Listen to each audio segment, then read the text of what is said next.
Ashama harka fuunee daawwattoota fi hordoftoota keenya akkam nagaa keessanii nageenya koo kan jaalalaaf kabaja bakka jirtanitti sinaadha qabu. Egaan daawwattoota fi hordoftoota keenya iccitii cimaa, iccitii ajaa'ibaa kan mootummaa Itoophiyaa jalaa guyyaa kaleessa galgalaa bahe sagalee isin dhageessuuf ta'anillee akkasumas immoo iccitii kana akki bahu, iccitiin akkana akka jiraatu amma dura dubbannee turre salphina guddaa mootummaa biyya bulchurraa dhaga'uu kan arguu caalaa wani nama ajaa'ibsiisu tokko hin jiru.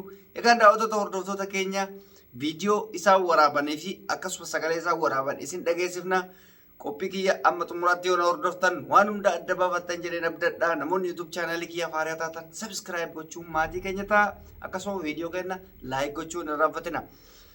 Akkuma beekamutti guyyaa kaleessaa miidiyaan keelloon iccitii Dr. Abiy kan inni yeroo paarlamaa kophaatti yookaan walgahii kaadiroota isaa qofa kophaatti yaamee biyyattii amata meeqa bulchuu akka barbaadu akkasumas immoo waa'ee filannoo irratti akkasumas immoo biyya san keessatti eenyu olaantummaa akka qabu eenyu aangoo akka fudhachuu danda'u iccitiidhaan haasaan jechuudha. Iccitii san keessatti garuu waraabamee jira.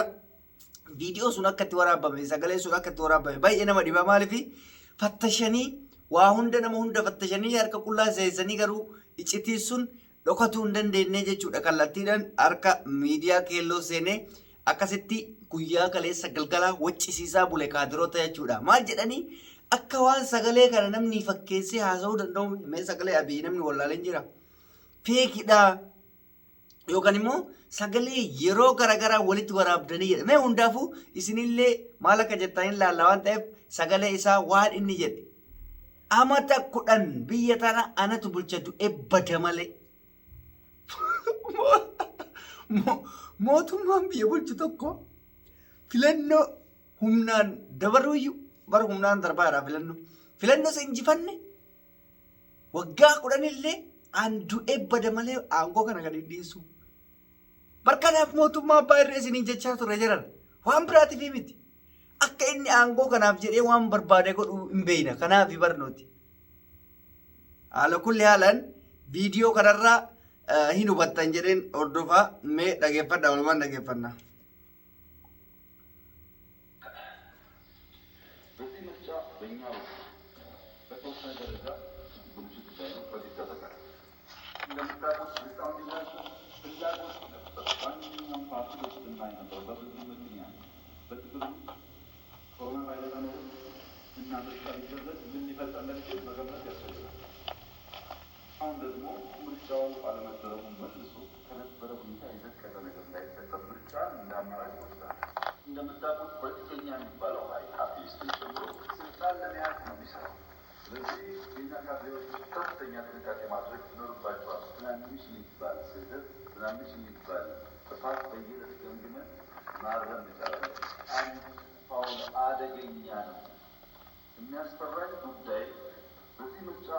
ስልጣን ለመያዝ የተከተሉ ፖለቲካ ሰዎች፣ ፖለቲካ ፓርቲዎች፣ ሚዲያዎች ከሚገኙት በላይ ብዙ ኃይሎች ከክልሉ ዘርቆማል።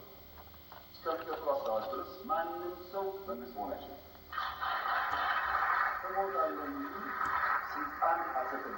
እገሰኒ ሂንዱ አመሌ ስልጣን ነገር እንዲሱ እሞታለሁ እንጂ ለዚህ የተዘጋጀው ግብረ ኃይል ስራውን ጀምሯል።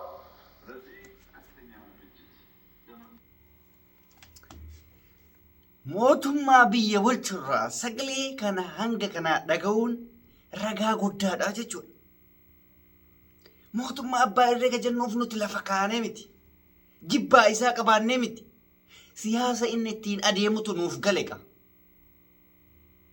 Biyyatti tadheessatti akka inni oofutu nuuf galega. Imootaa taalloo inji ichiin siltaan la'asir amataat allaqam jedhe afaan jiraatin. Du'een bada malee silxaana tana waggaa 10f gadi dhiisuu jedhe. Inuu hin xiqqeessayyuu hobasiidhayyuu. Hin xiqqeessayyuu waggaa 10. Nuti haga inni du'utti gannuu dhiisaa hin jiru ka jedhu.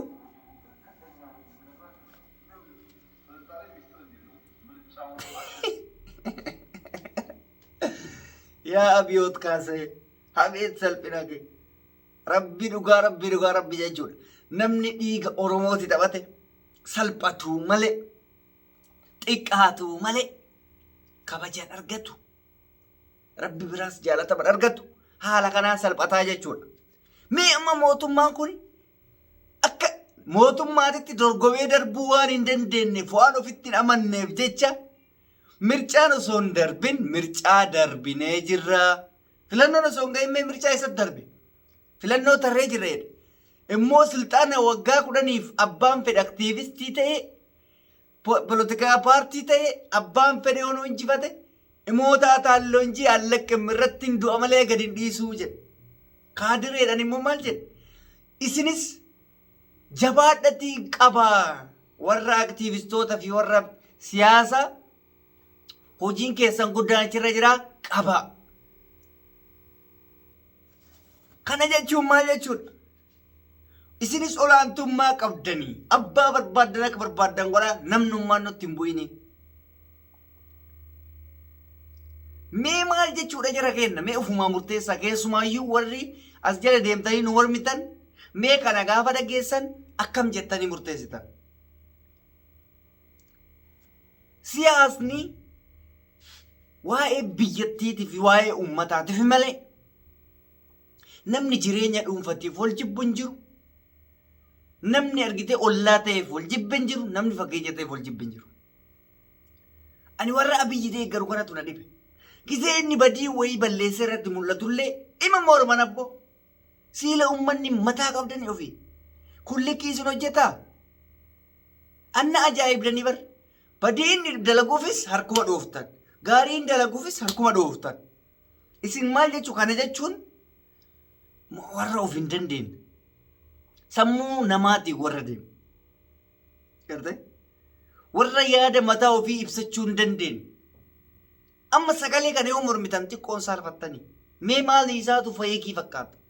Deemaa keelloo miidiyaa jala dhageeffadha irra deddeebi'ate. Namni dhageeffanne yoo jiraate.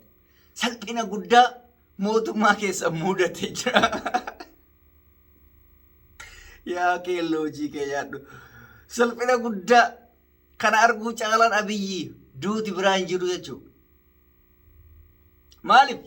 Akka tasaa gaafa Abiyyi waa ta'e ragaan isaa nama biraati miti. Waa'een ajjeesaa ture sanii miti. Sagalee tana bas. Ajjeecha adda addaa sanuu dhiise amma. Tun ragaa guddaa itti baate namicha kana. Filannoo injifanneerra jechuun isaa maali inni beektanii?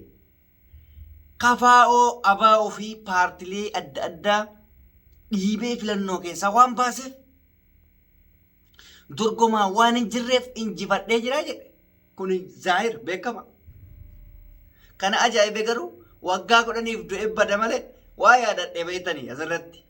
Jawaar du'ee bada malee haqa uummata Oromoo dabarsee hin kennu jedheetiniin dubbatee ture.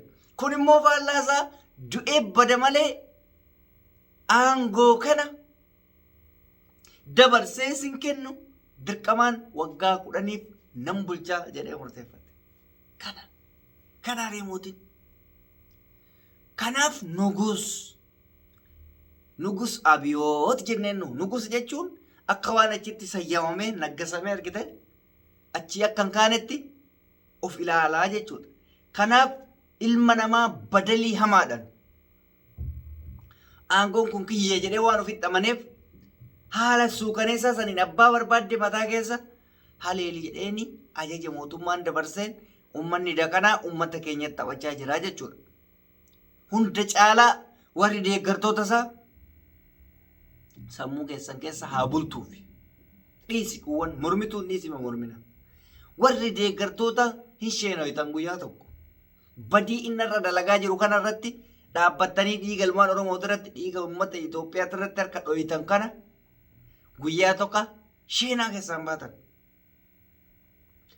Kanaarii mootummaa jechuun mee kana? Yoo onnee qabaate akka taa'ee icciitti naasoo kanatti uummata biratti paarlamaa uummata keessatti miidiyaadhaan dhimmoota taalloo inji allaqqime inji akka saasan mee dhiiraa'edha. Guyyaa san argaa. Uummanni biyya jirtanillee warri biyya jirtan sagalee kana dhageeffadhaa tarkaanfii isin barbaachisu isintu beeka. Haala gosaaleen kanuma isinii dhaamuu barbaada. Gaan daawwattoota fi hordoftoota keenya odeeffannoo kana akka sirriitti isinii dhageechisuun yoo barbaadan keelloo miidiyaa jala deema laala ammas sagaleen baay'ee qulqullina waan hin qabneef jechuudha. Qophiin har'aaf qabu kana fakkaata daawwattoota hordoftoota keenyaa isin jaalannaa isin kabajnaa YouTube chaanaalii keenya Fariyaa Toota subscribe gochuun maatii keenya ta'a. Viidiyoo keenyas like gochuun hin raaffatinaa.